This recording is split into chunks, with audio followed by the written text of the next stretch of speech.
I was 26 years old. I was making $75,000 a year, and I didn't realize how much my life would shift in that very moment. So let me give you a backstory. I had been working as an administrative assistant, and this was actually 1998.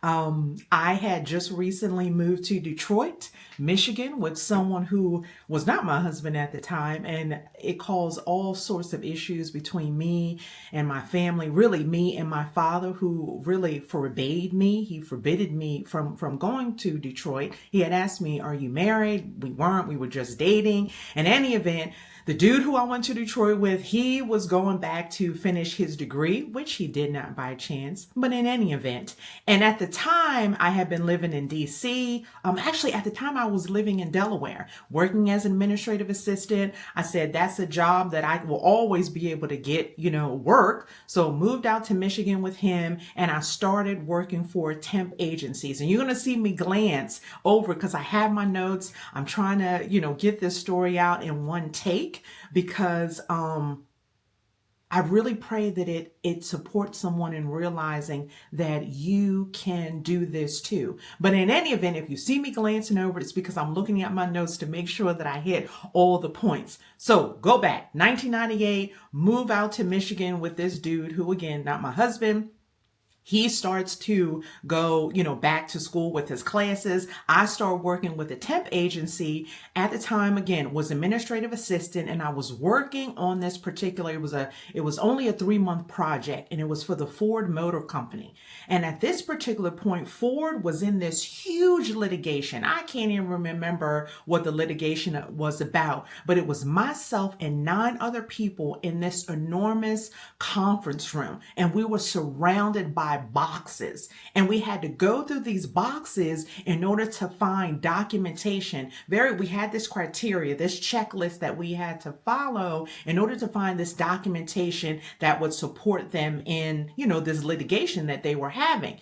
So in this conference room, did that for about 3 months. They found, and we actually supported them in finding everything that they needed. They got through the litigation, and the assignment ended. So I was out of a job.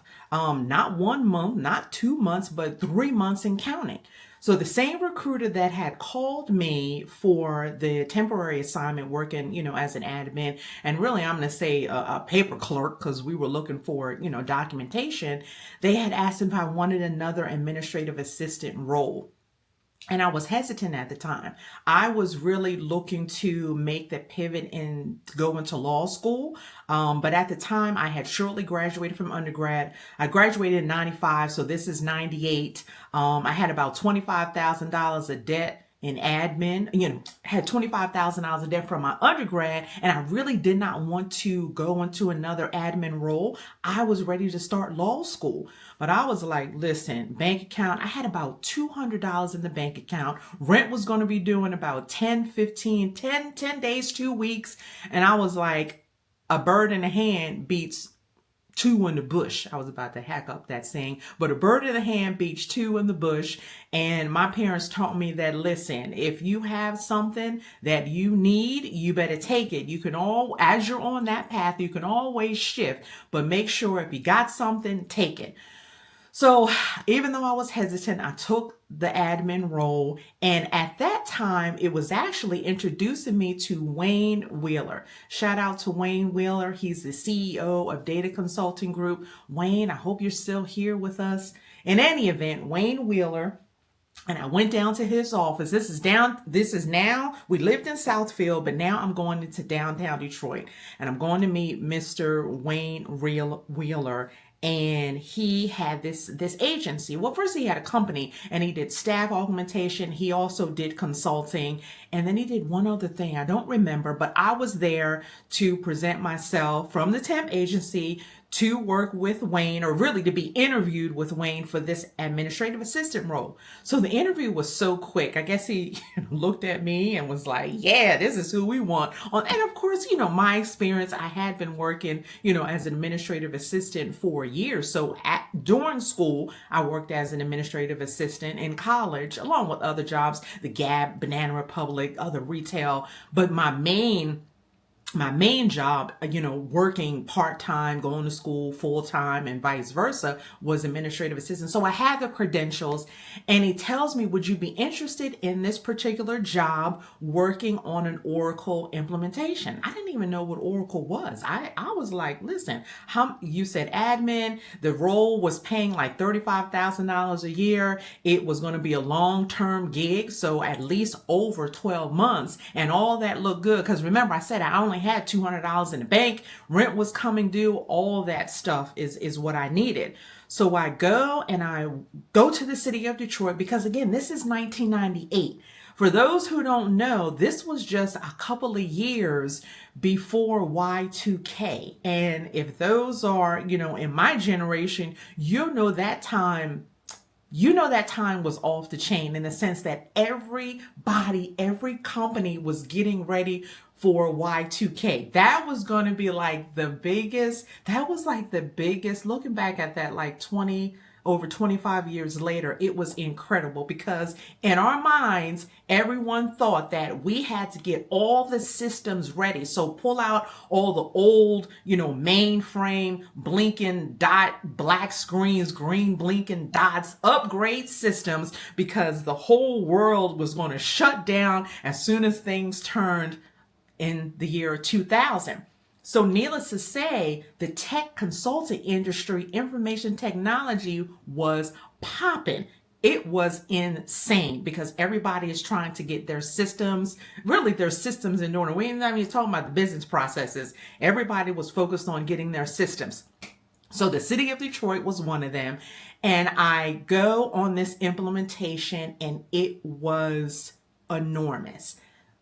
Oracle Corporation, they were implementing Oracle software. So Oracle databases and Oracle software.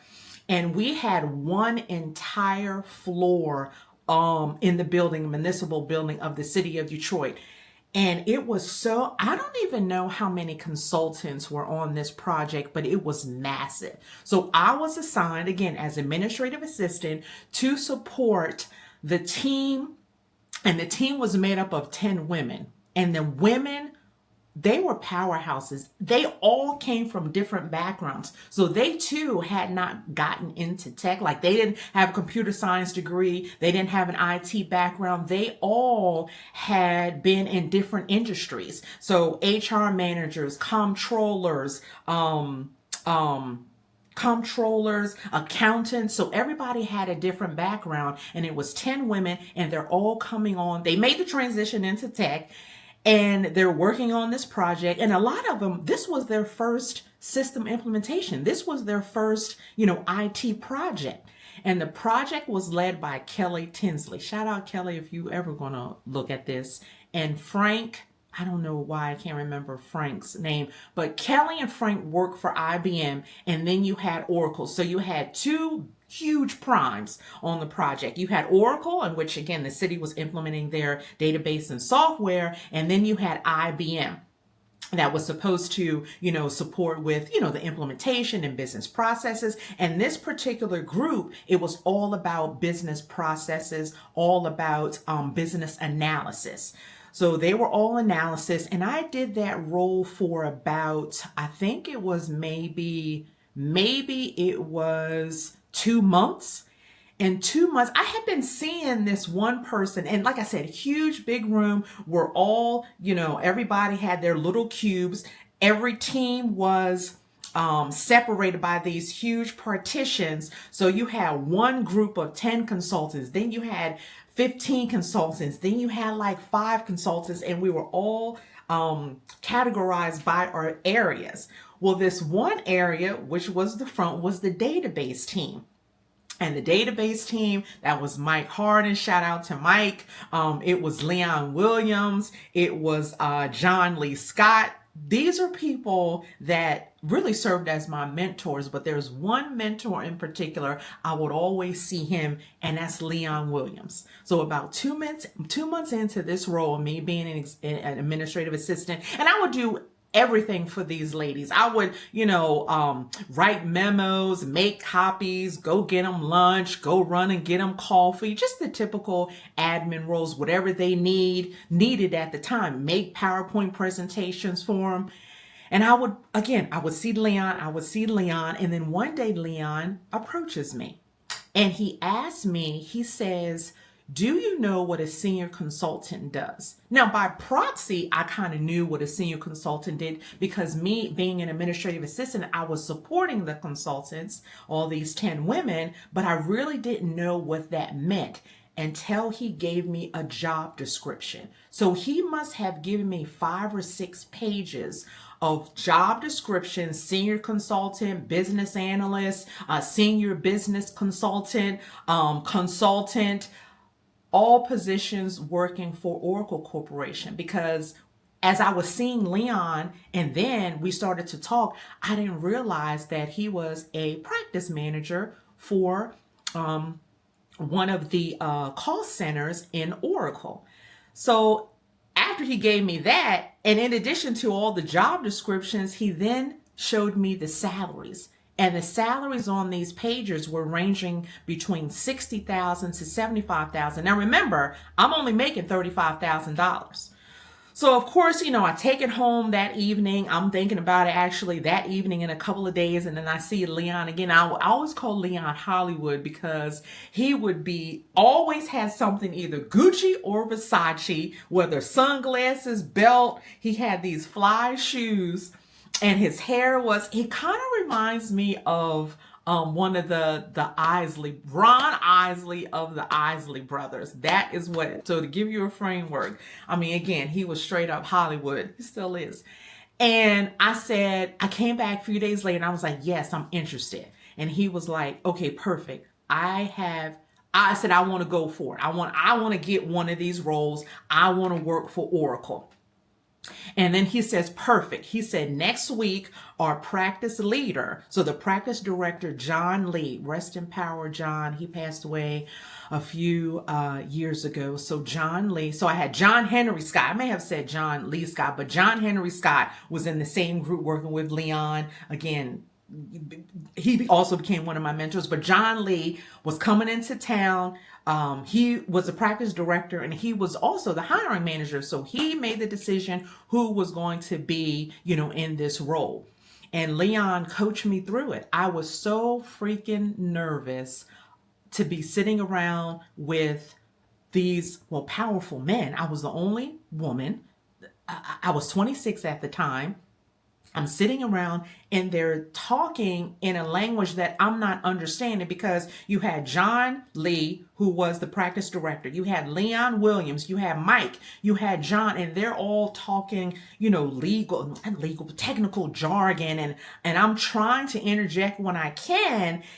But Leon, mind you, let me backtrack, before to prep me for the meeting, Leon had said, you're going to take my lead. You just follow me and I got it. Okay. And that's exactly what he did. So even though I was feeling some kind of way during this dinner/interview, Leon really coached me through it. Like, he would ask questions or he would bring up topics that he knew that I would be able to communicate. So after that, the dinner went, well. I was still, freaking out, like, I don't believe this is really going to happen. And I would say a week later, John Lee, again, rest in power, John, he called me and he offered me the position as senior consultant working for Oracle Corporation. That was September of 1999. I will never forget the month. I will never forget the year. I will never forget where I was. I was in the apartment that I had, shared with the dude that I had gone out there. And at this particular point, we're kind of still together, In any event, John, he calls me. He says, I want to offer you the role of senior consultant. Your starting salary is going to be $75,000. You are going to be eligible for quarterly bonuses. And this was the kicker. You can live anywhere you want in the United States, because we're going to fly you back to the project. So not only did I have a $40,000 jump in salary, I now had quarterly bonuses. I now had Oracle stock. So we had that option to get Oracle stock. And I'm going to be able to travel and stay on the project that I started. It was incredible. And a year with Oracle, I was honored to be Rookie of the Year. And that was at that time the highest, one of the highest distinctions that you could get. That basically meant that I was being billed at such a rate that it was pretty much incredible. And I'm just going through my notes to see it was a distinction that was given to a consultant who achieved the highest utilization in their practice. I was in the Center of Excellence practice for PeopleSoft, which was kind of weird because, well, that's a whole nother story because Oracle did a hostile takeover of PeopleSoft, but that's another video for another day. But it was an incredible experience, and I'm sharing this story, or at least that piece. I did not have a degree in computer science. I was off to law school. I was administrative assistant, and I was like, okay, my next role is going to be an attorney. And when I got into Oracle and was there, because I was I had one of the highest utilizations in our practice, I did not have the ability to go to the boot camp trainings that so many other new consultants were able to go to. So the boot camp training was like a 4-week long training at Oracle headquarters. Headquarters at the time was in Redwood Shores, California. And I did have an opportunity to go there, but only for 1 week training. So my journey at Oracle, while it was amazing, there was still such a huge learning curve. Yes, I was able to learn on the job, with the women who I was working with Leon and John and Mike. They were pillars, but also, I had to, it was challenging for me to physically attend an Oracle training. So at that time, there was no virtual training. There was no online training. You actually had to go to the classes, and John wasn't having that. He was like, listen, you're billing so many hours. You're like over 150% utilized. I'll give you a week. So every now and again in my early years, I would be able to go, to Oracle training for a week. And it was kind of like a crapshoot. So 1 week I would go to Oracle training and I would have a dud. And I'm like, oh my gosh, there's no way that I can continue in this field if I continue to have instructors like that. And that's Oracle education I was going to. And then 1 week I was able to go to another class, and the instructor was amazing. And I was like, okay, now I know I'm going to make the transition. Forget law school. I'm going to make the transition to be application developer. Which it was an intro to PL SQL class, and she was amazing. But I would say that was short-lived. I just needed to, know the background. But again, while I did have mentors that taught me the best that they knew, I knew and I really longed for some sort of approach that would really support me in being a better consultant and being a better analyst. And I wanted to become a guru. So throughout the years, I worked for Oracle for about 2.5 to 3 years. From there, I had gone to other software companies. And then over time, I morphed into becoming a trainer, still working with Oracle applications, but I morphed into becoming a software trainer. So a person who not only trains on the Oracle software, but also creates materials and develops a training content on the Oracle software. And then from there, I morphed and got certified as an organizational change management specialist. And then in 2006, I finally went out on my own as an independent consultant, started the company Next Level Consulting Services that we're still around. And now I can honestly say that we're a multi-million-dollar management consulting tech company. My purpose in coming on here, and I started in the beginning of this video, is to share how I started, where I came from, the steps that I took, and experience in order to be in this industry, this tech consulting, and also to let you know that while everyone might be talking about cybersecurity, AI, even though I think AI is very important and there's a way that you can utilize AI when you're in tech consulting, but that'll be another video. I just gave you the path of how I went from business analyst, requirement specialist, to trainer, to organizational change management practitioner, consultant, specialist, all still within tech consulting. So again, even though people might be talking about, application developers, software developers, again, cybersecurity, those highly technical roles, there's different roles in IT that you can excel at. That's why I wanted you. So I have videos on YouTube. Go back and watch them. I think I put them in a part of this playlist that utilize the skills, or review the skills that you have now. Look at job descriptions of those senior consultants, different business analysts, a CRM analyst, also a change management consultant, and look at those job descriptions with your current skills. In part 1 and part 2 of other videos that I did, I give you the map. I show you the roadmap of how you can overlay and really understand how your current skill set as an administrative assistant, executive assistant. So you see why I have a special place in my heart, because I was them for so many years, but you can make the pivot into tech. In the description box of this video, I actually have a workbook. So I created a free workbook. I was going to say a freebie, but I created a workbook that asks you questions as to why you want to make the career pivot and how you can map your current skills as an administrative assistant to skills to that of positions in tech consulting. So in the description box of this video, click the link. You can download it. It's a PDF. You can fill it out. And that is the first step the second step.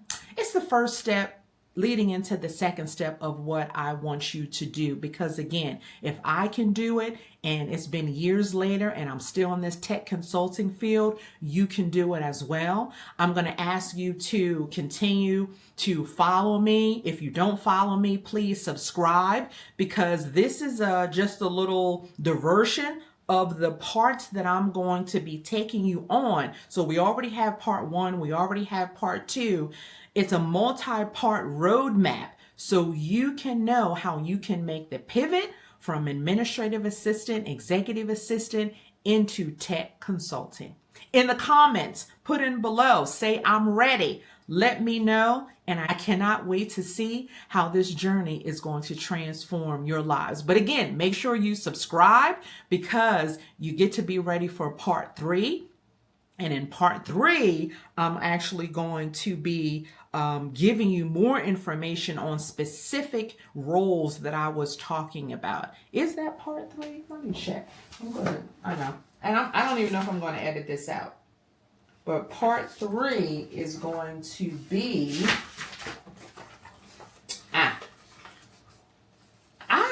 part 3. Why did I get so excited? Because this is my cheat sheet. Part 3 is where you're going to develop your own exact roadmap. So over the next 6 to 12 months, there's work that you get to do, like I did, but you're going to have your 6 to 12 month roadmap. I'm going to support you in developing your own roadmap, your plan to support you in making the pivot from an administrative assistant, executive assistant into tech consulting. So please make sure you subscribe, and I cannot wait to see you next.